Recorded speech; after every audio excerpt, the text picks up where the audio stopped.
and we believed that one day she would find us, and we her.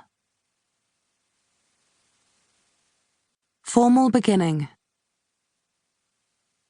Each weekday, as I arrived for work at the special unit at the Ministry of the Interior and greeted the guards by the security gate at the back of the grand and refurbished lobby, I looked forward to bidding them farewell in the evening and heading off on my daily walk beyond the city. My walks often dragged on, so I packed provisions, leftovers from past meals. From an early age, I sought out experiences that could not be described in words. I don't know whether on my walks I felt joy, calm, intimacy, peace. All beautiful and appealing words, but the feelings didn't know their own names when I interrogated them. How do I feel? What is this feeling called? One day, early Sunday evening, just as the late winter sun was setting, I sat on a green bench by a green lake at the base of a forest on the outskirts of my young and fair city, and thought of nothing, just practiced inhaling and exhaling deeply. I hadn't yet touched the food in my blue satchel, which wasn't quite blue, rather more grey, but in any case slim and light. Perhaps I dozed off for a moment, there on the bench.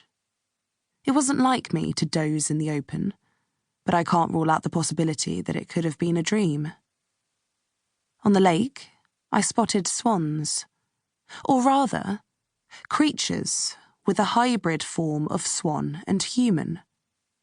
I took off my glasses and raised a pair of binoculars to my eyes. One creature bounced a fishing line in the water. Another washed her hair. Others swam the evening rounds like townsfolk milling about in warm summer twilight. Yet the earth was still frozen underfoot, as befitted the season. Suddenly, one of the creatures swam near, stepped onto the bank and showed herself to me. Her lower half that of a thick-set swan, the upper half that of a regular-sized human.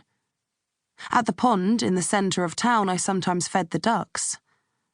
I dug into my satchel and threw some bread her way, and she gobbled it down. The rest of the provisions from my bag soon disappeared into her and her companions, who swam over. The one on the bank made what appeared to be a gesture of thanks, slipped back into the water and swam off. The flock crossed the lake and disappeared behind a thicket on the far side.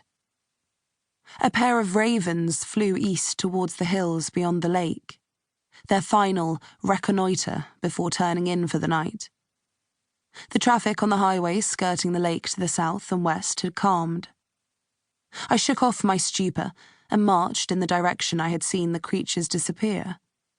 A human couple ran past me, wearing skin-tight sparkle clothes and trainers, with red and yellow hats and mittens, earbuds in their ears. For a moment, I thought I saw silver tails hanging from the backs of their trousers, swishing to the rhythm of their run. When I reached the opposite side of the lake, I took a seat on another green bench. Cars speckled the highway, yellow and red, forming tender streaks in the dusk. The reflective material shimmered on the clothing of the runners, who were now passing the bench I had sat on earlier. A sudden rush of whispers filled the air.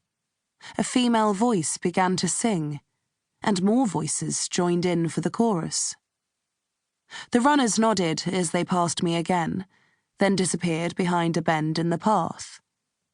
I seized the opportunity and followed the sound, crawled under a thicket, then another.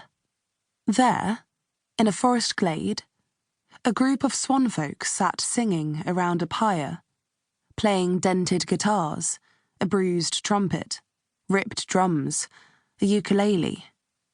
I counted 12 of them. And as I lay there under the trees, listening to this mighty choir, I fell asleep. An hour or so later I was awoken by a cold quiet.